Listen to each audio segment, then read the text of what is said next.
आज हिंदू राष्ट्र की बात करते हैं, ये बहुत खतरनाक बात है। हिंदू राष्ट्र इस मनु राष्ट्र सिंपली, और हिंदू राष्ट्र का मतलब ये है कि जो rights over the period of time हमने संघर्ष करके और अपनी जानें देके कुर्बानियां देकर के लिए हैं, वो सब खतरे में पड़ जाएगा, संविधान हमारा खतरे में पड़ जाएगा। तो मेरा कहना सिर्फ ये है कि हमारे पास एक बहुत बड़ी ताकत है, जो संख्या की ताकत है। वी आर 90% इन पॉपुलेशन, लेकिन वो 90% सोए हुए लोग हैं। अगर हम गांव-गांव में जगा करके कैडर कैंप लगा करके, जैसे आपने भी काशीराम जी का नाम लिया, काशीराम जी की मेरे को एक बात बहुत अच्छी लगती थी कि वो कैडर कैंप लगाते थे, वो आइडियोलॉजिकली लोगों को तैयार करते थे।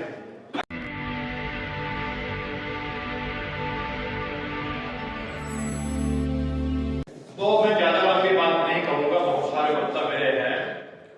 तो बिंदुओं, 2 पॉइंट्स के ऊपर मैं बात करना चाहूंगा, 3-4 मिनट।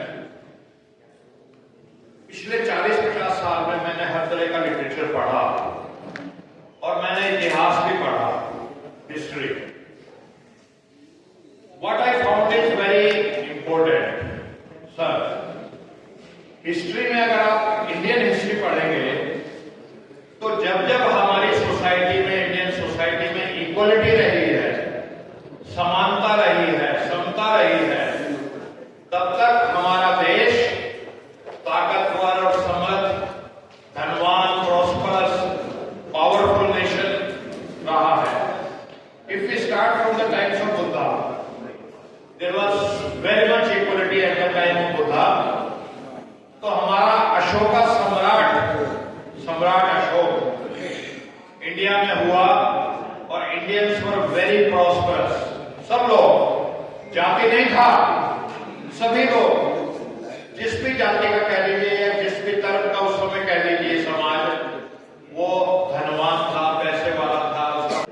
उसके बाद जातिवाद आ गया और देश नीचे चला गया, कमजोर हो गया, गरीब हो गया, विदेशी आकर के आक्रमण करके इसके ऊपर कब्जा करते रहे, अज्ञानता, इग्नोरेंस, एजुकेशन खत्म। उसके बाद एक समय आया मिडिवल टाइम्स में सर, महाराष्ट्र में वारकरी भक्ति आंदोलन। उसमें जितने भी संत थे, संदीप जी ने नाम लिया संत तुकाराम का, they were all OBCs and scheduled caste states, most of them, almost 90%. जैसे गाड़गे जी महाराज थे, he was a scheduled caste. जैसे नामदेव जी थे, he was a OBC of Taylor, you can call him Taylor. जैसे और भी कई वहां पे संत थे। तो क्या हुआ, महाराष्ट्र के अंदर एक इक्वलिटी का माहौल बना, इक्वलिटी आई, समता आई, और वहां पे प्रॉस्पेरिटी आई, शिक्षा आई, और छत्रपति शिवाजी महाराज वो पैदा होते हैं जिनका साम्राज्य पूरे के पूरे महाराष्ट्र के, पूरे बिहार, पूरे देश में फैलना शुरू हो जाता है। उसके बाद अगर आप देखो नॉर्थ इंडिया में अगर आप आ जाओ, तो यहाँ सिखिज्म आया। सिख गुरु थे, वो कहते थे जाति के खिलाफ आंदोलन था सिख धर्म का, और उन्होंने जब 5 प्यारे बनाए, तो 5 प्यारे में से 4 आउट ऑफ 5 वर ओबीसी। वो जो इक्वलिटी आई, उससे ये हुआ कि वहां पे महाराजा रणजीत सिंह और इंडिया का जो फ्लैग था, या इंडिया का जो राजा कह लीजिए, वो Tibet, Afghanistan, only time in history के इंडिया कोई किंग अफगानिस्तान में, काबुल में अपना झंडा करा, इक्वलिटी की वजह से, because there was equality in the society more or less during Sikh time. और अभी जब से हमारा देश आजाद हुआ है, हमारा ये जो संविधान बाबा साहब ने बनाया, इसमें हमारे जो पुराने संत, महात्मा, महापुरुष, चाहे बाबा साहब भीमराव अम्बेडकर से लेके महात्मा फूले से लेकर के शाहू जी महाराज से लेकर के राईदास, कबीर, गुरु नानक, सबकी बातें उसमें आई, और ऐसा अच्छा संविधान बना, उससे हमारे देश में थोड़ा थोड़ा इक्वलिटी आना शुरू हुआ। और जैसे जैसे हमारे देश में इक्वलिटी आना शुरू हुआ, तो पिछले 75 साल में हमारा देश अगर आप गौर करेंगे तो प्रॉस्पेरिटी भी बढ़ रही है, समृद्ध हो रहा है, प्रबुद्ध हो रहा है, धीरे धीरे शिक्षा भी बढ़ रही है।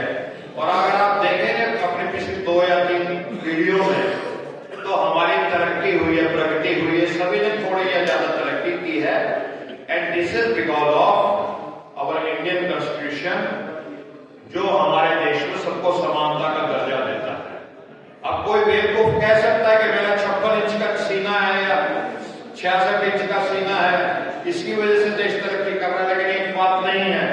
असलियत यह है कि हमारे देश में जो संविधान है वो ऐसा बना, उस इक्वलिटी के कॉन्स्टिट्यूशन की वजह से हम आगे बढ़ रहे हैं। अब एक चीज हमें हमेशा याद रखनी है कि हमेशा 2 ताकतें, जो इक्वलिटी वाली ताकतें और इनइक्वलिटी वाली ताकतें, यानी वो लोग जो चाहते हैं हमारे देश में, हमारे समाज में इनइक्वलिटी रहे, यानी मनुवादी ताकतें जिनको हम बोलते हैं, वो चाहते हैं कि चंद मुट्ठी भर 5%, 10% लोगों के हाथ में सारा का सारा धन, सारी की सारी शिक्षा, सारा का सारा मान सम्मान, सब कुछ उनके हाथ में आ जाए। और हमारे जो 90% लोग हैं वो सिर्फ काम करते रहे, उनको कुछ मिले नहीं। आज हम सब लोग इक्वलिटी के लिए और ये संविधान में जो बातें लिखी हुई हैं उनको पाने के लिए लड़ रहे हैं। मंडल कमीशन ने 40 सिफारिशें की। 40 सिफारिशों में से 2 सिफारिश नौकरियों में आरक्षण और शिक्षा में आरक्षण, ये 2 सिफारिशें अभी लागू हुई है। वो भी कितनी लागू हुई है आप सब जानते हैं।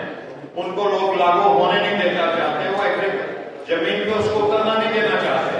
और बाकी जो 38 जो सिफारिशें, जो रिकमेंडेशंस थी, वो आज भी पेंडिंग है। और उसका बड़ा कारण है, जैसे आज हम यहाँ बैठे हुए हैं, हमारे भाई साहब ने और तमाम ये हमारे संगठन जो है, इन्होंने एक कार्यक्रम अटेंड किया। तो ऐसा ही कार्यक्रम हम लोगों ने बहुत ज्यादा किया करते थे कभी 1980 के दशक में। उसमें हमारे चंद्रजीत यादव जी, या अपने के वीरामणि जी, माधव सिंह सोलंकी साहब, पूरे देश के बड़े बड़े लोग आते थे।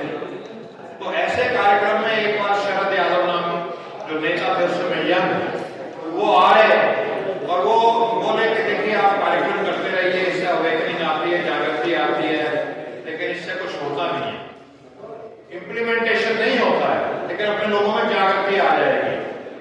तो मैंने वो, जैसे आपने आज ऑर्गेनाइज किया, तो that was the program which was organized by मी।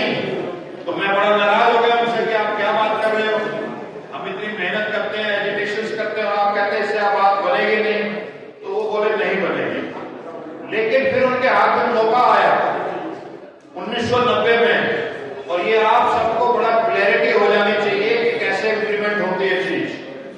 1990 में वीपी सिंह प्रधानमंत्री थे, और वीपी सिंह, मैं उनकी बड़ी रिस्पेक्ट करता हूं, I go to his memory, I am thankful to him, but before that he was not man of social justice. वो तो जब मुख्यमंत्री थे उत्तर प्रदेश के, तो एनकाउंटर्स होते थे ओबीसी के बहुत ज्यादा, ऐसा उनका था। लेकिन जब वो सरकार उनकी खतरे में आ गई और चंद्रशेखर और देवीलाल उनसे अलग हो गए, तो 70 member of parliament Sharad Yadav को उस समय अपना नेता मानते थे। वो शरद यादव के पास पहुंचे कि शरद यादव जी बताइए अब हमें कहां जाना है, हमें देवीलाल चंद्रशेखर के साथ जाना है या हमें वीपी सिंह का साथ देना है। तो शरद यादव ने तब कहा कि ये ऐतिहासिक मौका है हमारे सामने, ये हिस्टोरिकल गोल्डन अपॉर्चुनिटी है और हमें इसका फायदा उठाने की कोशिश करनी चाहिए। तो वीपी सिंह साहब ने जब उनसे 70 मेंबर ऑफ पार्लियामेंट का सपोर्ट मांगा, तो शरद यादव ने कंडीशन रख दी कि पहले आप मंडल कमीशन की रिपोर्ट को लागू करो। अब वीपी सिंह तो बहुत चतुर राजनेता थे, पॉलिटिशियन थे, वेरी क्लेवर, स्मार्ट।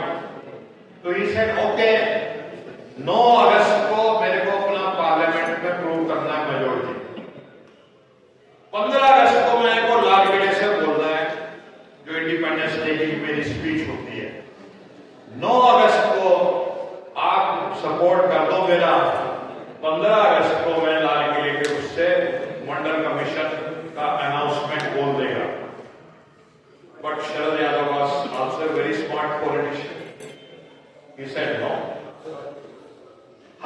दूध का जला हुआ है, छाछ को फूक फूक के पीता है। 40 साल से जो हमें हमारा राइट 1950 में मिल जाना चाहिए था, जैसे शेड्यूल कास्ट शेड्यूल ट्राइब को मिला, बार बार किसी ना किसी बहाने डाल दिया जाता है। और आपका क्या भरोसा 15 अगस्त को आप बोलो या ना बोलो? No, before 9th of August VP Singh ji agreed, okay. So 7 अगस्त को it is a historical fact, you can all confirm it. 9 अगस्त को उन्होंने अपना मेजॉरिटी प्रूव करना था, 7 अगस्त को ये हुआ। उसके बाद जो हमारी सेकंड रिकमेंडेशंस हैं वो UPA government and thanks to Sonia Gandhi, Rahul Gandhi, prime minister Manmohan Singh and special thanks to Arjun Singh. Arjun Singh ji के दिल में, although he was a क्षत्रिय, लेकिन उनके दिल में सोशल जस्टिस का मामला था and he was very keen before that also. और बिना किसी डिमांड के, देयर वर नो एजुकेशन। हम जैसे लोग कहते थे कि एजुकेशन में भी आरक्षण होना चाहिए, आप जैसे कहते थे, सदैव जी जैसे इंटेलेक्चुअल बोलते थे, लेकिन there was no education, there was no movement on the ground.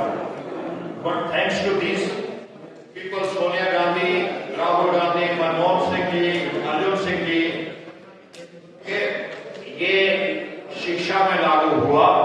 And I personally feel कि एजुकेशन में जो आरक्षण लागू हुआ है उसका हमको बहुत फायदा मिला। अब हम करते रहते हैं, मैं भी करता हूं, आप भी कल धरना देंगे जंतर मंतर पे, ये होना चाहिए, लेकिन हमें उम्मीद बहुत कम है। जब तक कोई ऐसी पॉलिटिकल फोर्स पावर में नहीं आएगी, तो मैं खुला यहां इसमें कह रहा हूं कि आज जो सरकार है वो मनोवादी सरकार है। आरएसएस और बीजेपी की जो सरकार है वो नहीं चाहते कि इस तरह की सोशल जस्टिस और जातीय जनगणना हो। पिछले दिनों मोदी जी ने तो बोल दिया साफ साफ कि जाति नाम की तो कोई चीज ही नहीं होती। अरे जाति नाम की चीज नहीं होती तो मंदिर में आप एक जाति के लोगों को प्रीस्ट बनाते हो, शंकराचार्य बनाते हो, तो क्यों आप देखते हो जाति देखते हो? क्यों देखते हो? और आप भी मंत्री बनाते हो, कहते हो मैंने इतने ओबीसी मंत्री बना दिए। तो जाति इस देश की सच्चाई है, लेकिन क्योंकि आरएसएस की थ्योरी है। और जब ये संविधान लागू हुआ था, इसका 26 नवंबर 1949 को पेश किया था बाबा साहब ने, तब भी आरएसएस ने 30 नवंबर को अपना जो उनका न्यूज़पेपर होता है ऑर्गेनाइजर, उसमें बोला था कि ये this is not Indian constitution. अगर इसमें मनुस्मृति नहीं है तो इंडियन कॉन्स्टिट्यूशन नहीं है। For that Manusmriti is the Indian constitution. तो हम ये जो आज हिंदू राष्ट्र की बात करते हैं, ये बहुत खतरनाक बात है।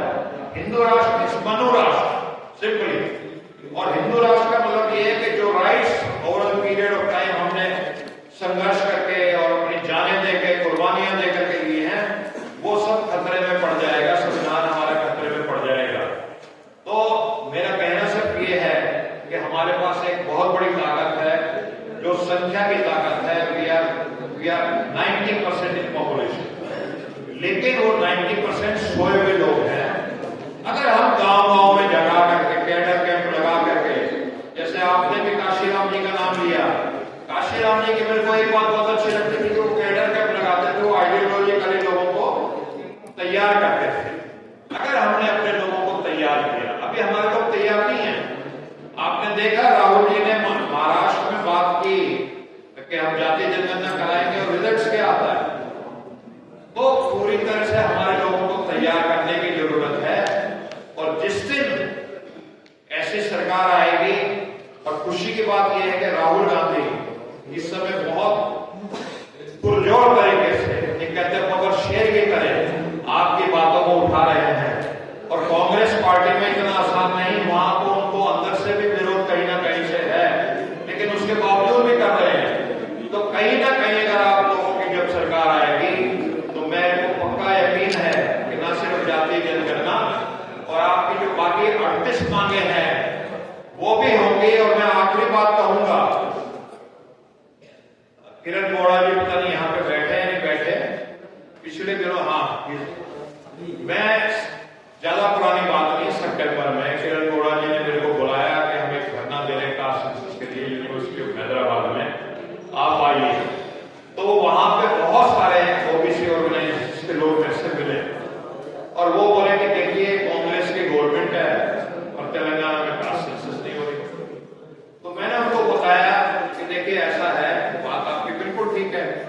राहुल जी कास्ट सेंसस की बात कर रहे हैं, कांग्रेस की गवर्नमेंट है, कास्ट सेंसस नहीं हो रही, लेकिन थोड़ा सा एफर्ट आपको भी करना पड़ेगा, अपने आप काम नहीं होता। हमारे यहाँ पुरानी कहावत है गांव की कि माँ बच्चे को दूध तब पिलाती है जब बच्चा रोता है, तो थोड़ा सा रोइए तो सही। तो बोले रोए कैसे, आप बताइए कैसे रोए। तो मैंने कहा कम से कम 25-30 ऑर्गेनाइजेशन जो काम करते हैं, एक मिल करके एक वो बुलाइए, मीटिंग बुलाइए और उसमें लिख करके दीजिए। मैं भी आपकी बात रखूंगा, कभी कभार मैं भी मिल लेता हूँ राहुल जी से, और भी बहुत लोग आपकी बात रखेंगे। तो 29 सितंबर को करीब 25-30 ऑर्गेनाइजेशन ने हैदराबाद में एक मीटिंग की, मैं उसमें मौजूद था और सबने लिख करके दिया, और वो सबकी जो बात थी सर, वो हमने राहुल जी के पास पहुंचाने की कोशिश की, पहुंचाए 29 सितंबर के बाद। और खुशी की बात यह है कि 10 दिन के बाद 10 अक्टूबर को तेलंगाना सरकार ने ऑर्डर जारी कर दिया कि तेलंगाना में कास्ट सेंसस होगी। तो उसके लिए आप सब लोगों के एफर्ट्स और भी बहुत सारे लोगों के एफर्ट्स, मैं उसके लिए आपको कॉन्ग्रेचुलेट करता हूं कि अगर आप इतना एफर्ट नहीं करते तो बावजूद इसके कि कांग्रेस की सरकार थी, वहां पे बहुत सारे लोग ऐसे थे जो नहीं चाहते, आप लोगों की वजह से, आप लोगों के एफर्ट्स की वजह से वो हुआ है। तो सरकार और राहुल जी से भी काम जो लेना है वो लेना है, लेकिन आप लोगों की जो जागरूकता है, असल में यही हमें हमारे जो संविधान में अधिकार लिखे हुए हैं वही दिलाएंगे। और इससे ज्यादा मैं क्या कहूँ, आपने मुझको बहुत ध्यान से सुना, धन्यवाद। अगर आपको लगता है कि हमारा काम बहुजन समाज के लिए महत्वपूर्ण है, तो आप हमें आर्थिक सहयोग के लिए सीन दिखाए गए QR कोड स्कैन और फोन पे और गूगल पे और UPI और बैंक अकाउंट में कर सकते हैं। फोन पे, गूगल पे 9250529129, UPI 9250529129@YBL।